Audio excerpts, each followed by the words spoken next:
They're looking for these criteria, whether they come from this background or they come from that background, or they should speak this language, and they should be from this. All those lists, as if they're looking for some robot for their, children, and not a person and not a human being. So sometimes these scenarios could actually make it more and more difficult. Keep a very wide variety or range of things that you're looking for in stuff.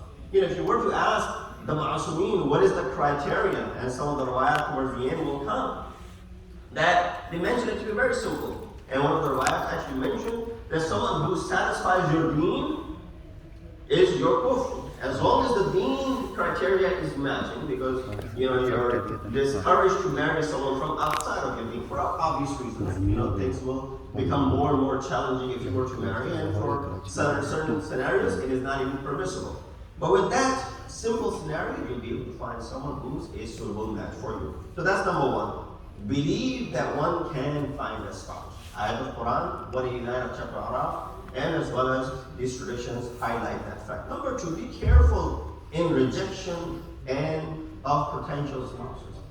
A lot of time, there are spouses, there are rishtas and proposals that are coming, but we, not maybe parents, but even sometimes the children, they go ahead and they decline and they reject.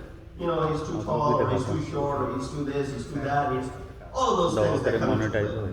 This is where the parents need to have control over things using their experience that they have lived a very successful marital life themselves with ups and downs, been married for 20 years, 30 years, gone through all of these challenges, that to highlight and to make this understandable to the children who are only looking at it from a very shallow perspective, only seeing things for the next couple of years, while the parents should be able to see this for the next 15, 20 years as to what this spouse can be for them. So the ayat of Quran, Surah Nur 32 says, وَأَنْكِحُوا الْأَيَامَ مِنْكُمْ وَالصَّالِحِينَ مِنْ عِبَادِكُمْ وَإِمَائِكُمْ إِنْ يَكُونُوا فُقَرَاءَ يُغْنِيهِمُ اللَّهُ مِنْ فَضْلِهِ. Islam prefers marriage over bankruptcy. Ayat of Quran says, يُغْنِيهِمُ اللَّهُ مِنْ فَضْلِهِ. Marry the single male and female amongst you, even if they may be poor, if they may be in poverty. Marry. Why? Allah will enrich them out of His bounties. Trust in Allah subhanahu wa ta'ala. Trust in the Prophet. They're not up to our standard. They're too poor, they're too rich and stuff like that. These are some of the things that people actually say. Well, they're too rich for us, or they're too poor for us. Of course, it remains confidential when they speak to us, but nonetheless, these are some of the things that people do mention. Sometimes Muslims are not married because either they or their family have spurned a potential mate in preference of someone of same race, someone from back home, someone from high class or high economic standing. These are some of the reasons they reject. The rishta is presented to them, the proposal comes to them. Oh no, we're waiting for someone from the same race. Meaning we don't want to marry into for example, if we are from Pakistan, we don't want our daughter marrying into an Arab or a Persian or vice versa. It's okay. It's important to. In fact, I also not ulama, but ulama scholars also recommend marry someone within your own culture. Why? Because a lot of things will be similar when they two are in a house by themselves. Culturally they'll be aligned. Many things, culture plays a very important role. Language, right? Right away you have two different languages in the house. So the husband speaks Persian, the wife speaks Urdu, for example. And two languages, they're good. And children will be multilingual, but there could be a difference that could arise because of the cultural background. This is how we do things in our culture, for example. Culture plays a very vital role. So if it could be avoided, it's good. But that's not really a reason for you to reject a suitable proposal that comes. Or we're waiting for someone from back home. Your child has grown up over here. If you bring someone from back home, they may be your relative and whatnot, but there is a possibility this may not work out because of the upbringing of the child done here, as opposed to the upbringing of the child done, for example, back home. So this could also result in, clash. Yeah, of course, if your child was born there, raised here, lived enough time over there, and has spent enough time over here, then it is a possibility that they will be able to survive if that if your spouse comes from overseas. Although there are certain these situations where a suggested union is not recommended, the isms, nationalism, racism, classism, hamper the marriage prospects. Muslims who have migrated to the United States, they have come to this country. Pretty much predominantly they lived in societies prior to coming here, which were Muslim societies, right? Majority of them in their surrounding were Muslims. That is not the case over here, so the search process becomes even that much more difficult. We look at the example again of Prophet of Islam, Muhammad Mustafa. While ethnicity, religion, background, race, all these things may play a role, but Prophet sought to undo the people's inclination toward feeling of tribal superiority and prejudice. Oh, I only want to marry my daughter to our own tribe, for example, our own background, for example. No, Rasulullah said there's no difference when it comes to Arabs and when it comes to non-Arabs. Imams of Ahl-e-Bait married women from outside of their ethnicities. Not that I'm today in this khutbah promoting that we should go out and marry people from outside of our ethnicity. No, I'm just saying let's not make the criteria too difficult for us to find the suitable spouse. So when we look at the examples of Prophet, when we look at the example of Imams, you find that Imams of Ahl-e-Bait, they marry people from outside of it. Imam Hussein, one of his wives is Bibi Shahban, right? From a Persian background. Wife of Imam Muhammad Taqi al-Jawad is Samana al-Maghrabiya, right? She's from Morocco, Maghrabiya, that's where she's from. Or wife of Imam Rada, Sadiqa Nobiya, she's Egyptian, that's where she was from. And then on top of all that, the wife of our 11th Imam, Imam Hassan al-Askari, where is she from? She's from Rome, right? Not just Khartoum. So this is, you find that Imams married from outside. They weren't just married from Hijaz, from Makkah and Medina. They married from Morocco, they married from Egypt, they married all the way from Rome and Persia. Things that were, of course, within their reach. So this is an example which is also there for you. So Prophet said, if someone proposes marriage to you whose religion and character satisfies you, two things, their character and their religion. Both, check mark. They satisfy you, then you should accept it. If you do not do so, there will be trials on the earth and the spread of corruption will take place. Right?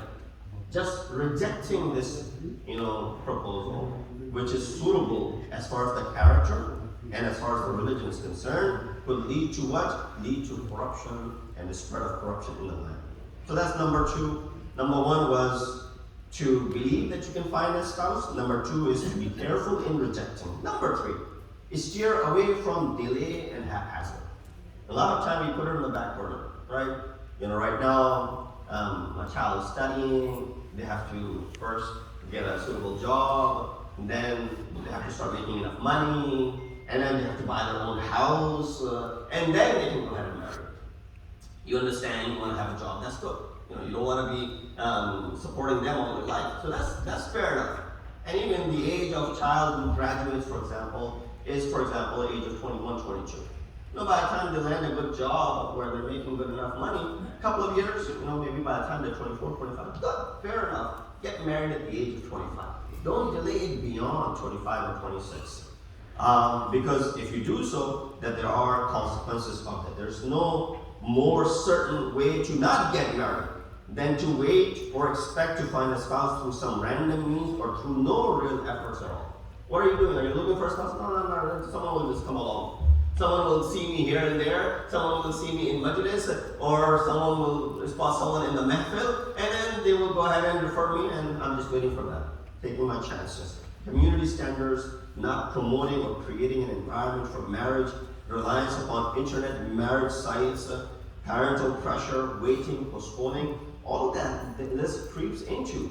More so in the girls who are aging than the boys sometimes, right? Because of the culture that we come from. Prophet of Islam, Messenger of Allah subhanahu wa ta'ala said, marriage is part of my sunnah. And nikahu sunnati. فَمَنْ رَغِبَ عَنْ سُنَّتِي فَلَيْسَ مِنِّي. And whoever stays away from getting married is not for him. So, unnecessary delay in it, you're actually are exiting the sunnah of Rasulullah, exiting the realm of the sunnah of Rasulullah. Rasulullah said, get married, for I will boast of your great numbers before the other nation. تَنَافَهُ تَنَاسَلُوا تَكْثُرُوا فَإِنِّي أُبَاهِي بِكُمْ. This is a means of pride for me on the day of judgment, that there are more people in my ummah than the ummah of Hazrat Isa, for example, than the ummah of Hazrat Musa, for example, and the ummah of other religions, for example. So marriage is not something to be left up to chance. Marriages become a family. The family becomes part of the community, and these communities then become our ummah. Let's lastly break the norm. Break the norm is when we look at the life example of Prophet and Bibi Khadija, sallallahu alayha, we find she was a very successful businesswoman. And she would get proposals left and right. But when it came to her selection to marry, she is the one who proposed to Rasulullah. She's the one who sent the message of our interest and proposal to Rasulullah. From this we can gather that it is permissible in Islam to actively seek out marriage, even if you are a girl, even if you are the parents of a girl. You know, I think this is only in our Desi culture, not even in the Arab or Iranian culture, but in our Desi culture, it is, you know, taboo, it is shy upon that, you know, frowned upon that we, as the parents of a girl, are, you know, proposing to a boy's family. You know, we're expecting them to go ahead and propose, we're expecting them to take the lead. We're not going to take the lead, otherwise it looks like we are begging, for example. We are desperate, for example. There's no such thing. Bibi Khadija is the example for you. She did that, so break this norm, break this taboo. Also, the Prophet advised Muslims to be proactive in their spousal search. Jabir ibn Abdullah al-Ansari reported to have said, the Messenger of Allah said, when one of you asks a woman in marriage, if he is able to look at what will induce him to marry, then he should do so. Meaning, to the extent Islam is making it easy for you to go ahead and get married. Last 2 points, and inshallah I'll conclude. Many singles and their families search Muslim marriage websites, but this has mixed results. Single Muslims should also ask about someone they are interested in, travel to meet, you know, be proactive in this way. You know, by being open to suggestions that come about. You know, there's a great thawab. When I was reading through some of the riwayat when it comes to marriage, you know how much thawab there is that when you get someone married? How much thawab there is when you become the reason for two people to be united in marriage? They may not be related to you. You're neither the father or the relative of the boy or the girl, but you became the reason for their unification. There's so much tremendous reward that is mentioned in the ayat in regards to it. So there's no need to deliberately delay marriage to pursue, for example, a career, more education, or even to help parents. One of the reasons that you find someone says, well, I can't get married because I'm studying right now, or I need to further my career, for example, or I need to take care of my elderly parents. That's wonderful. They use these means to go ahead and show that this is the reason they're not married. Time is not something which any of us have any control over. Lastly, Prophet of Islam, Hazrat Muhammad Mustafa sallallahu alaihi wasallam said, time is not on our side. Is to take advantage of 5 things before these other 5 things. Number 1, your youth before your old age. Take advantage of that. Your health before your illness. Your riches before your poverty.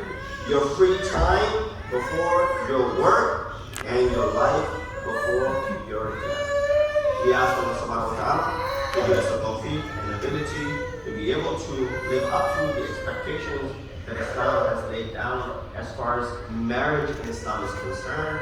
We ask Allah subhanahu wa ta'ala also on the same note that we do not steer away from this phenomena which is heavily emphasized in Islam, and marriage is considered to be amongst the sunnah of Rasulullah. وآخر دعوانا أن الحمد لله رب العالمين. إن أحسن الحديث وأبلغ الموعظة كتاب الله. أعوذ بالله من الشيطان الرجيم.